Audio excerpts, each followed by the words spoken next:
What's up, guys? How we doing? Coming to you live from Kabul, Afghanistan. It's your main man, Cowboy CRUNK, with your military update from the war zone here. Let me cut some of this down. Sorry, guys. I don't know how loud that is. Testing out some new audio equipment here. Hopefully we got a little bit better sound, and I'll be able to do some better things since I have some of these things going now, and run some videos in the back and stuff like that, and not have so much interference, which I did have earlier. So anyways, guys, wanted to go over what I feel is some pretty important stuff on a Saturday afternoon. We got 24 hours. They will be doing the injury report, roster update, and the 53-man roster today, which has to be submitted by Saturday afternoon.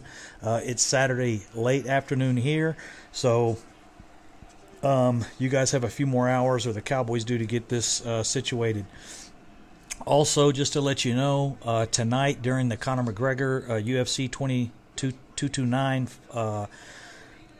situation or fight, I will have the UFC fight on here. I won't be able to show, but I will be able to do kind of commentary and stuff like that on that. So I hope you guys can join in for that tonight if you're into UFC and you don't want to pay like $200,000 to watch the fight. I have no clue how much that is. Luckily, I get it here free on the television over in the Middle East. So biggest updates on the mild side, just discussing Travis Fredrick. There is a chance he may go to the IR. One thing delaying that could be one thing that got some Dez Bryant highlights going here in the background. So we will discuss that too at the end. I don't want to make the video too long, but I do want to go over the Dez Bryant situation, because I still think it is a situation. And the reason I think it is, guys, is the situation's not dead until our offense picks it up. And our offense has not picked it up. Our receiving core hasn't. Our tight ends haven't. So, you know, you can say there was some things going on this week and it kind of died down, but we'll go over that at the end. Nothing has changed. Just the fact that if our offense doesn't pick it up, we've got to do something. So we'll move on from there, and I'll come back to that at the end. First of all, Travis Fredrick, as you guys know, his situation is kind of plateaued. He was getting better for a while. Now it's just kind of stagnant. It's kind of just sitting idle. He's not getting better. He's not getting worse. It's kind of just to the point where things have prolonged. And since it's not getting better, the fact is it's probably going to be 6 or 7 weeks at least, even if he started improving at this point, to where he's really back in football shape, because it did zap a lot of his battery as far as like his muscle, his strength, and some of his weight. I believe he's probably down on weight. It looks like he is. So that stuff takes a little while to regenerate, especially coming off of this disease of this type. That's what the disease was. It zapped his muscle. So he's got to recover from that, and it's going to take a little while to get back to football shape. So there is a chance he could go on IR. The one thing preventing that maybe this week is Terrence Williams is probably out, so that does free up the spot for David Irving to come back without doing anything with Travis Fredrick this week. So we'll see. It's kind of got another week to play with Travis Fredrick and see what goes on, because as you guys know, Terrence Williams will not be on the squad this week due to personal issues. He missed practice on Wednesday and Thursday, and then had a foot problem bothering him on Friday. So you know, this could be in preparation for his suspension. There is a possible suspension hanging in the balance. So we're all watching that situation. To me, I don't really care. To me, his foot problem, I would create a foot problem for him, and to me, the foot problem would be a foot in his ass. You know, if the guy doesn't respect, I think he was out celebrating. I think really what happened, he was out celebrating Dez being gone, and because this was, if I recall exactly correct, this was like a week or two after they released Dez, and I guess he thought he was the #1 receiver. He was out celebrating, and you know, that situation is probably going to get him suspended now. So to me, like I said, a foot problem, he'd have a foot in his ass, and I would get him out the door. Next, so he won't be eligible Sunday, or won't be on the roster Sunday. Randy Gregory, he had a meeting Thursday, missed practice Thursday to his meeting in Chicago. That was concerning the NFL and like his probation that he's on. Probably, I would assume, take a drug test, talk to him, see how he's going, do a evaluation on his his home life, and they get really personal on those things. They want to make sure you're staying on track. But he was full practice on Friday, and he's a go on Sunday for sure.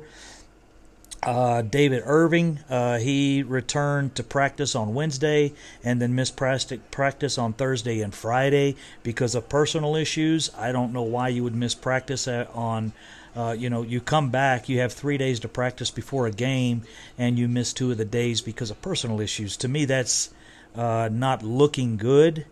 The only thing that might help Randy Gregory get on the field this weekend would be Malik Collins and Antoine Woods were limited all week, and they're kind of questionable on Sunday. So I think his play determines on Malik Collins and Antoine Woods how much they're there. We kind of rotate these guys around a little bit. So if Malik Collins and Antoine Woods are both out, that creates a depth issue, and we might see Randy or David Irving a little more. If both of those guys are okay, we may not even see David Irving. It just depends. So that's the situation with those guys. Moving on, as you guys know, Taco Charlton, Randy Gregory, D. Law. Actually, D. Law was missed a little bit of practice, but he was full on Friday. Wednesday and Thursday he did limited. Kind of get a little bit of the veteran preference, I think. I don't think his shoulder is that bad, but he was struggling a little bit, and he was a full day practice on Friday, so he'll be 100% for the game on Sunday. Also, in the secondary, and as far as our receivers, Cole Beasley and Chidobe Awuzie are having ankle issues. They were both limited on Wednesday and Thursday. But both had full practices on. No, excuse me. Beasley had a full practice on Friday, and I couldn't find anything on Chidobe Awuzie for Friday. But that for some reason he wasn't on the list I looked at. He is questionable. They say he's questionable for Sunday, so I'm expecting Chidobe Awuzie to be there. I think he's slightly limited or questionable for Sunday, but we'll see. Of course, as you guys know, Sean Lee is out for sure, and this is really hurting his long-term with the Cowboys. He's coming up on contract soon. And another thing that could affect is with the cap salary, the salary cap. We don't have any issues, but it always is good to take a player like this that's missing a lot of games and offer a salary cut to him, which I'm expecting that in the offseason. He's just been too inconsistent. He's not playing 16-game seasons, so why pay him for 16-game seasons? They could restructure his contract to where he played. He was paid a certain amount, and if he played the full 16 games, then he gets a bonus of some kind, or any amount of games he plays over 12 or something. I mean, there's a lot of things they can do. As you see, contracts can be structured anyway. It's a statement. It's a statement that's signed by the league and signed by the Dallas Cowboys and signed by the player. So any negotiating you want to do, you can pretty much put it in there. Just like Terrence Williams has his contract set up, even if we cut the guy, we really gain nothing. So unless he's suspended, and then if he's suspended, we still gain very little if we cut him. So that's what's kept Terrence Williams around, because to me he would have been gone already if they had an opportunity to save some money. So his contract was set up well. So that's really pretty much it That's really pretty much it as far as the injuries go. Like I said, I got the Conor McGregor fight will be on. Come check me out live for that. We'll do the commentary. I'll probably be able to get a little footage on there without having a problem. As you guys know, Travis Fredrick could go to the IR, but I think Terrence Williams being off the team this week will prevent that from happening this week. And the reason we're making that spot is for David Irving. So David Irving will be on the active roster. Just don't know how much we'll see him. It depends on Malik Collins and Antoine Woods, their availability, because they were limited. D-Law had the shoulder, but he was full practice on Friday. Chidobe Awuzie is slightly questionable. I don't think he's really questionable again. Beasley, he has the when I get done with the little review, guys, we're gonna do some Dez Bryant talk. Also limited was Beasley, but he was full practice on Friday.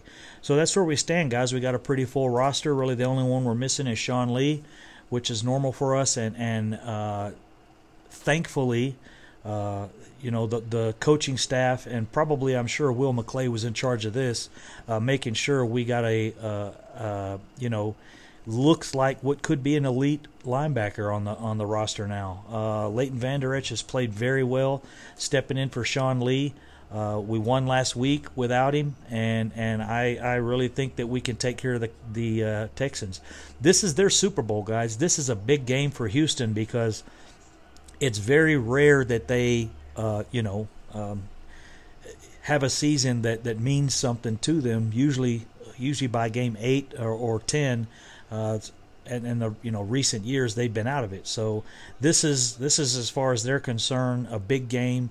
Everybody that plays Dallas, it's a big game. So this is the Super Bowl for the I-35 rivalry, and hopefully or I-45 rivalry.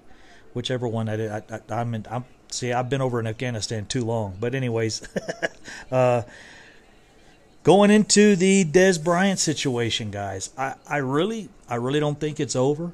And the reason I don't think it's over, I think a mistake was made. I think Dez Bryant was possibility getting as Mark Holmes said, and what I do truly believe, the way it looked, he had a possibility of a workout coming in maybe Monday, Tuesday, or Wednesday of next week after this game. I think Tuesday. Yeah, we have a Sunday night game, so it would have been Tuesday, would have been the first available practice.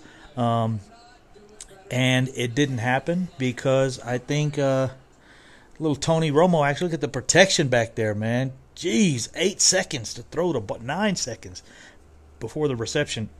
But anyways, I think the cat got out of the bag a little bit, and the reason they're being so, sensitive on the situation is, they wanted to kind of bring Dez in, probably brief the team, prior. Hey, we need team meeting Tuesday before practice. Hey guys, we're bringing in Dez. We just want to take a look at him. We want to see how things are. We want to see if he's in shape. And then they wanted to see how the team reacted to that.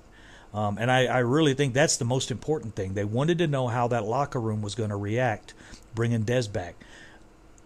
I 100% believe, in no way, question, shape, or form, that if he came back, he wouldn't be our number one receiver. And I know a lot of people say, hey, Cole Beasley, but guys, right now, Cole Beasley has 158 or 154 yards for 4 games. That's horrible. That's not going to cut it. That's for the season. We're a quarter of the way through the season. We're still putting him at around 600 yards as our number one receiver, and that's not going to cut it. And I'm tired of hearing this. And I agree. Oh, we're just going to spread the ball around, and we're not going to have a main receiver, and we're not going to have anyone that calls on the ball. Dez can come in and be that guy. He can come in and shut his mouth. I think at the point he's at, realizing how bad he wants to play for the Cowboys. I think if they told him, look, you're going to come in and you're going to be our 6th receiver and you're going to sit the bench, I think that would be tough for him, but I think he would handle it at this point.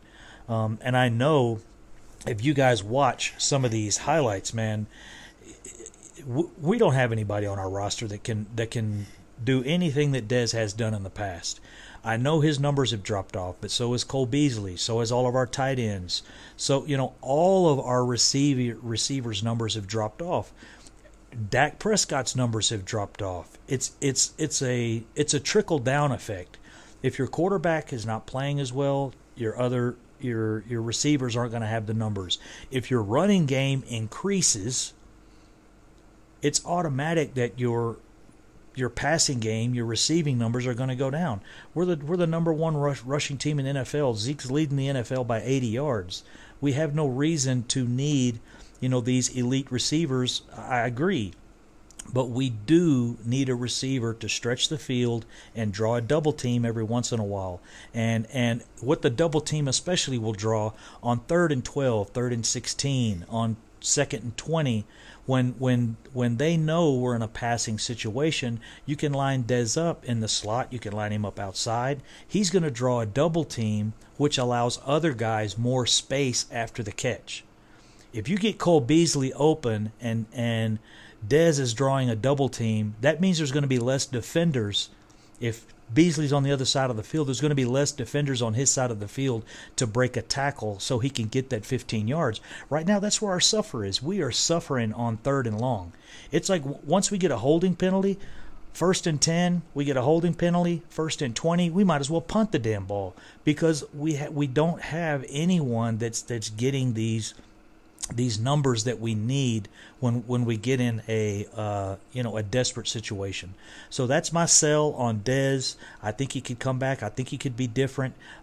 As you guys see now, even the receivers now we have are the balls hitting their hands and not being caught and this Dink and Dak thing, I agree with it. I don't agree with it. I have no problem with it. Yes, that's what the Patriots do, but the Patriots also have Tom Brady that has been working with these pretty much the same receivers for a while. They rotate their receivers in and out, but Brady's accuracy is a little bit different than Dak Prescott's, and accuracy on these short passes is very important.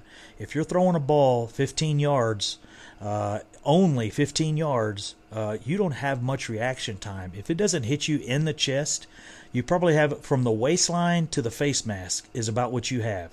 And if you have your hands in your chest and it's going to hit you in the top of the helmet, by the time you reach up there, that ball is gone. Or you tip it and that's what's happening.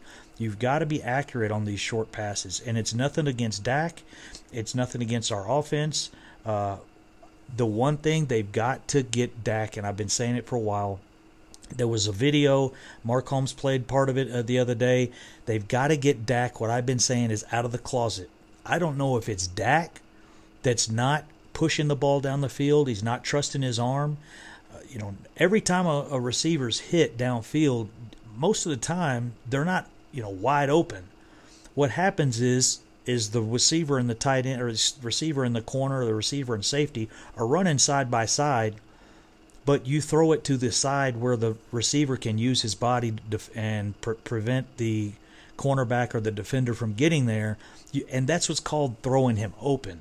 If the cornerback's behind him, you don't throw it short. You throw it, to the let's say the cornerback is behind him and to the inside of the field.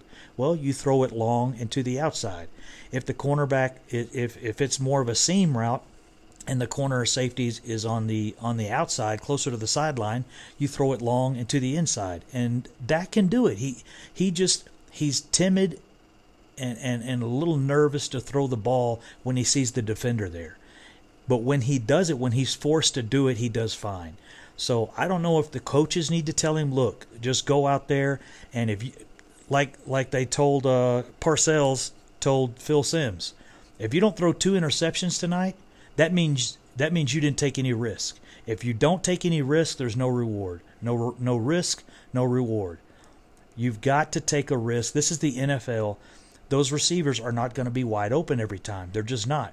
You've got to learn to throw the ball and learn to just take a risk, take a gamble. And I think Dak will learn that. He just came in, under this rookie thing. Romo was doing all these things. They knew he couldn't do what Romo could do, so they really protected him. And now they need to open up the offense and let Dak fly.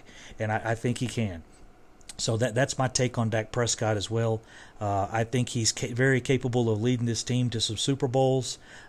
He has to have the right people around him, and I do think he needs Rico Gathers is a big situation for me, or a big player for me that can get out there and do something and stretch the field and get these safeties to back up. And if we get the safeties to back up with some Rico Gathers, some receiver, I would prefer it to be Dez. I would love to see Dez back. We could bring Dez back on the league minimum, bring him in and tell him, hey, look, just finish the season out and let's see how it goes. You're on severe watch list. We got the FBI doing a background check on you and every damn thing. And just see where that goes. Give him the season, and if it doesn't work out, let him go. We lost the league minimum. We wasted $1 million on him, or whatever that is currently for Dez. I think it's like 800,000 or something. Take a chance. But if you don't take a chance, you don't take a gamble. There's no risk, no reward. And currently with our receiving core, as horrible as it's looking, we need something. And I'm tired of the coaching staff saying, oh, we're just going to roll with what we have, and we're going to see how we're going to work with these guys, and we're going to get them in line. You don't have time for that, guys. I want now. When you want a championship team, when you want things to work out, you got to work on now, because tomorrow something else could happen. Something could happen to Ezekiel Elliott. Something could happen to Dak. Something could happen to some of our, as you guys see, Travis Fredrick. We weren't expecting that. What happens if one of our other linemen go down next year, or Travis Fredrick doesn't return, and Tyron Smith's back is just getting there, and now boom, all of a sudden our line is gone, and we didn't do it this year. We are still in it, guys. We have a chance this year. We need to make the moves now. The same thing with Earl Thomas. We didn't make the move, and now look where Earl Thomas is. Now, he could have easily got injured getting on the plane to come to Dallas. We could have done the trade, did everything we did. Earl Thomas could have been getting on the plane and broke his leg, and we lost him. But you can't count on injuries not happening. You need to say, hey, this player is available. We need to look at his availability of getting injured. He doesn't really have injuries, typically in his background. You make the move. You get the guy. You bring him in. Dez Bryant, he's been on and off injured. He has some nagging things as well. And he probably would if we bring him back at this point. He's probably going to have to come in slow. But if he can help the team, you get the guy in here. Earl Thomas could have helped us. We could have got him in here. If we would have had Earl Thomas, I really think for sure we would have won one of those 2 games we lost. Definitely the Seattle game. We blew 2. The safety gave up 2 touchdowns there, and we would have won that game because Earl Thomas would have been on our team as well. We should have done it in the preseason. So this is my thing. I'm tired of the Cowboys having opportunities. When you're an A1 company and you're trying to be an elite championship company, a championship organization, you bring championship people in. When you need a receiver, when you need someone to improve your receiving core, you don't bring in a guy that can catch the ball. He's pretty good. That guy can catch the ball. No, you bring in a damn receiver. When you need a safety and you're trying to win a championship, you don't bring in a guy that, he tackles pretty good and he's okay with coverage. No, you want to win a championship, you bring in a damn safety. And we didn't do any of these things, and that's what's pissing me off. You'll hear me talk about Dak. You'll hear me get pissed about Dak. But it's not Dak. It's the things around him and the coaching staff's not doing. I think he's capable. The same thing with our safety core. D-line is outstanding. Linebackers are outstanding. Corners are doing great. Our safeties need a little help. I love Kayvon Frazier. I love Heath. I love Woods. But I think we're just too thin, and those guys need some training. Those guys need some OJT from an elite safety. And Earl Thomas could have done that, and we didn't do it, and now it's too late. So we'll see, guys. The big thing is safety's got to tackle, because these receivers are going to get loose. They're going to cut loose, and if we don't tackle well, they're going to take it to the house. So that's where I stand on that. D-line, them hot boys, they're them hot boys right there. The hot boys got to get in and contain Deshaun Watson and close that pocket. Don't get rushing uneven and D-Law coming wide and David Irving, and then the pocket's all crooked and he's got running lanes. He'll step up and take off through the middle really quick. So I think it'll work out this week, guys. I think that the Cowboys will go will go on and win this game, which kind of course, I'm happy about, but I still believe in the Dez Bryant thing, and I was down when he left. I understood them leaving. When I mean down, I don't mean down depressed. I mean I understood them cutting him. Made sense to me. But it also now makes sense to me to bring him back. I think he's been humbled enough. I think he's smart enough. I think he's intelligent enough to come back in and say, hey, I need to watch what I'm doing. But they've got to talk to the man. And that's another thing this organization does. It doesn't talk to people well. The biggest thing in life, this is the most amazing statement. I'm going to close the video on this statement. This statement to me, and I have to recall it. It's one of my favorite statements in the world. It actually came. I got it off a Joe Rogan video not that long ago. Joe Rogan's a pretty motivating guy if you watch some of his stuff. Honest conflict is much more valuable than dishonest harmony. Honest conflict is more valuable than dishonest harmony. And what that means is, if you got a friend, a loved one, or somebody especially, or basically anyone you work with, you have to be honest with them. You know, you don't sit down and tell them, hey, you're an asshole or whatever. You have to say, hey, man, look, please, you're doing a great job, but you've got to work on the way you talk to people, or you got to, let's do the Dez. I'll do a scenario with Dez. They should have sat him down and said, look, man, we've got a young quarterback. He's having a lot of trouble with players coming and being vocal with him and wanting certain and demanding things. He's not capable of doing all those things, learning the playbook, coming to the line, calling the play, changing the offense, audibling plays, and listening to outside influence at this time. He doesn't need outside influence. We need you to chill out, Dez. Please chill out. Stay off of Dak. This is not Dak coming to us and complaining. This is what we see. This is what we think. We need you to chill out, really. If you don't chill out, we've got to choose between you and him. And you tell him that. Look, Dez, we love you. We want you here. But our quarterback needs to focus on what he's got to focus on before. Give him a year or two. And you and him can sit down and hash it out. And you can walk in the huddle and say, hey, run this right here. And Dak will say, all right, let me take a look, see what's at the line, and we'll run it. That's different.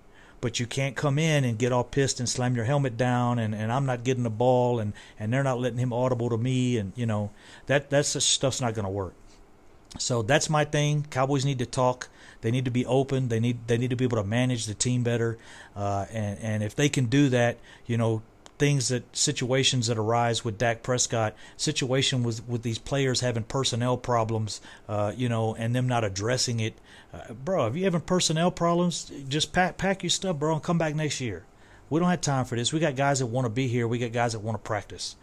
So we'll see, guys. Houston Texans this weekend. Let's go defense. Let's go hot boys. Come on, safeties, man. You safeties got to tackle. You gotta be there. You got to take good angles. And if they do that, I think we can pull out a win. All right, guys. Let's go Cowboys. Let's get Dez rolling, and let's see what Dez can do for us. I really hope it happens, and I think it will happen if our receivers just continue to not land on the map. And they're not on the map at all right now, and I don't see that changing too much. So take care, guys. See you next time. Cowboy Crunk out from the Middle East in your war zone area. Peace.